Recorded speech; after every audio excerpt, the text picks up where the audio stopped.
Oh, sorry. I think we have Eoghan Corry on the line now. Eoghan, good morning to you there in good morning. Tehran. I'm here. I was just going to ask you, I'm afraid, seriously pressed for time. How has the news filtered out there to the people about these attacks and the suggestion, the suspicion that Iran and the accusation Iran was responsible for them? All the news has been led with the refutation of the accusation. Nothing being hidden here. It's quite open. There's open access to international media. But when the reports in the Foreign Affairs Ministry did their broadcast last night, one of the interesting things is how they are taking this all on full flood, refuting the accusations of the United States, and are quite Trumpish in some of the tone and the manner in which they do so. They're sort of saying, that famous Trump tweet that we're locked and ready. They're saying, well, we know if you attack us, we can attack back. And that's really the sort of the spirit in the place. It's not on a war footing, but they are actually hoping for some sort of development, like a major meeting between Trump and Rouhani, which would have been mooted up to the weekend attack, and they are waiting for some news on the sanctions. Yes, that meeting, the speculation was that it could happen at the UN General Assembly in New York in the coming weeks or so. But talking about the US, I mean, they've obviously imposed heavy economic sanctions on Iraq, which were intended, I think, to an extent, have been severely hurting the Tehran regime. But at the same time, there doesn't appear to be any softening of the attitude being taken by the government there. Well, you have to define what a softening of the attitude would be. The way Middle Eastern politics is completely defined as my enemy's enemy is my friend.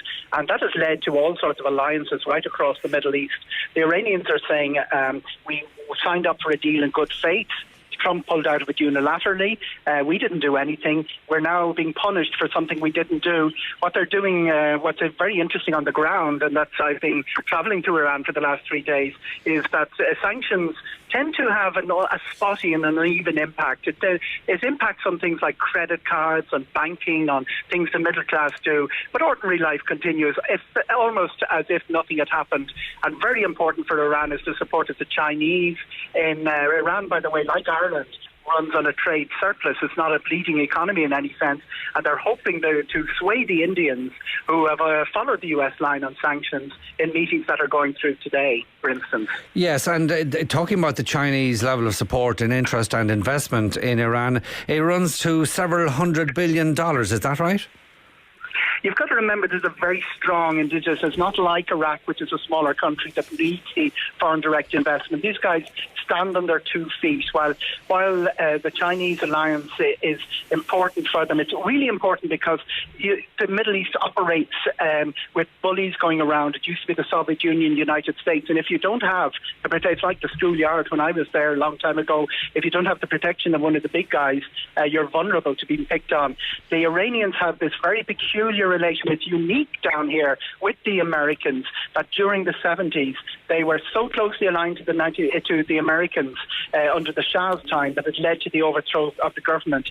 To give you an example, Sean, one of the things that still sticks in their craw 40 years later, something you wouldn't notice unless you came to the country, is laws like giving Americans immunity from prosecution if they committed a crime in Iran. They saw this as the forfeiting of sovereignty, and that was one of the factors that led to the overthrow of the Shah's regime.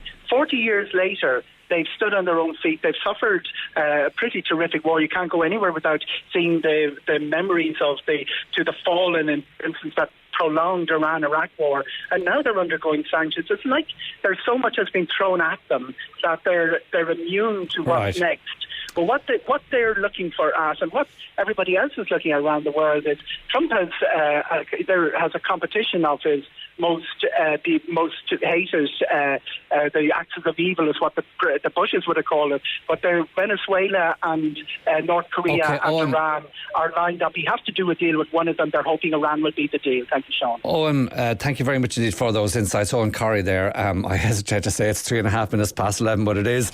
Apologies for our late arrival at the news desk, and Brian Jennings.